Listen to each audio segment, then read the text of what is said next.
Hip-hop is a lifestyle. It's the way you live, it's the way you eat, it's the way you listen to music, it's the way you talk to your peers, your parents, your family.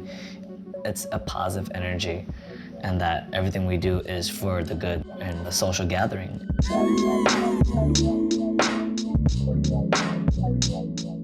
We are the Hmong Breakers Leadership Council.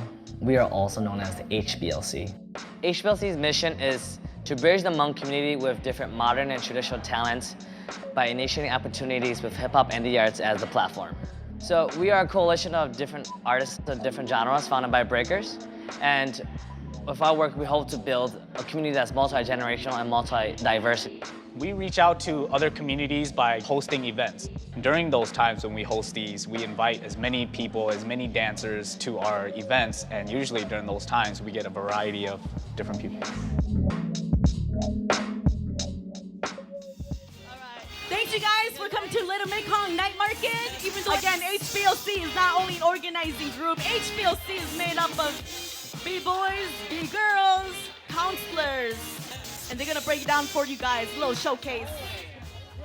Little Mekong Night Market is an event done back in Southern Asia where it's too hot to be selling food and to be gathering people. So they do it in nighttime. We want to recreate it into St. Paul and the Minnesota community. And we have all sorts of hip-hop elements into this one event. There we go. We're exposing hip-hop to the community. We're bringing it to them. They're coming out for their own reasons, such as the night market. But why not expose you to hip-hop and, all that we have to offer?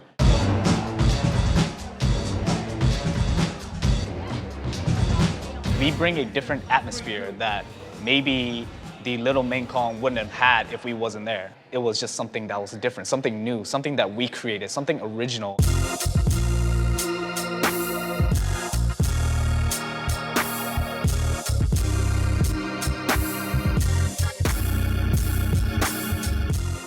I am looking for execution, complete battle mentality. That means you're facing your opponent, but you're also making sure we can see your moves. Musicality. Musicality is how well you're interpreting the music. You don't have to even know it, but you just got to be on beat. A battle is a street fight without the fighting. A battle is definitely a competition. Who does the best of this, who does the best of that, strength, speed, cleanliness, originality. And that involves bringing a lot of different aspects from like your life into it. And then the person that comes on top, or the judges like better, or the crowd likes better, tends to win the battle. The Hmong community and our elders, all they want is just their kids to be doctors and lawyers, to get that professional life and income. They don't know about the possible success of dance, and then especially what we're doing, breaking and hip hop. And so myself, I went to school for dance, and so I have a degree in dance. All the individuals in the group bring their own backgrounds. Like Chang's a professional dancer, James is a professional lifter, and I'm just a big advocate for the youth. And so we're all bringing different views and goals and collectively pulling it together to create these awesome events that will bring the community together and also help us in our own individual fields.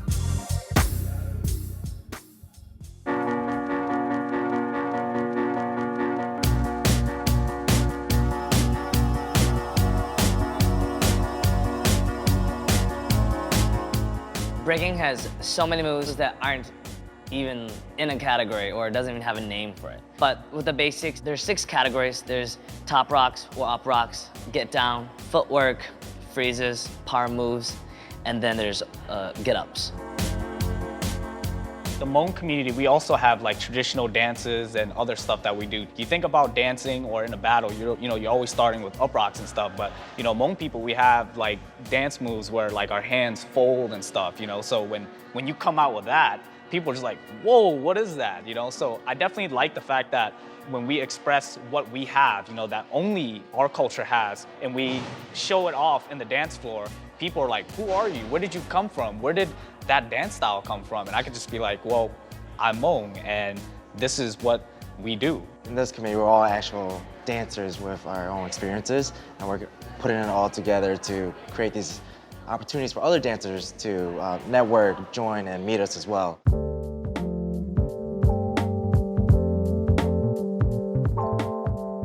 From a meeting with Red Walk, they have another room open for us, and they want us to help find a way to promote Red Walk more by us gathering activities or open sessions so then they can gather more, so we can gather people there, which will gather more customers.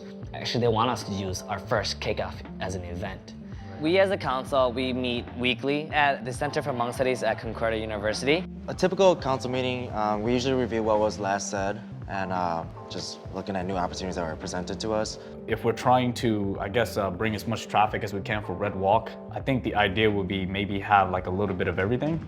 I do really like our meetings because, again, we joke around, we do a lot of stuff, but at the end of the day, everybody loves dance, everybody loves something about why we're doing what we do. And questions or concerns, or are we done? We're good? Good. Good? We're good. Good job, team.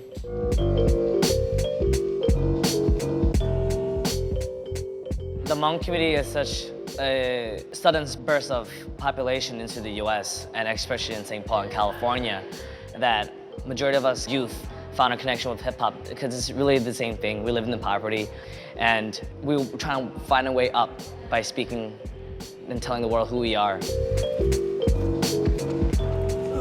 Nice! Let's go, come on! With Hmong people, I feel like we might live in poverty in terms of like financial, but I feel like the Hmong people, we have other things that we're really rich at, and within that richness is where we gather, and hip hop is kind of like the platform that kind of brings those richness together.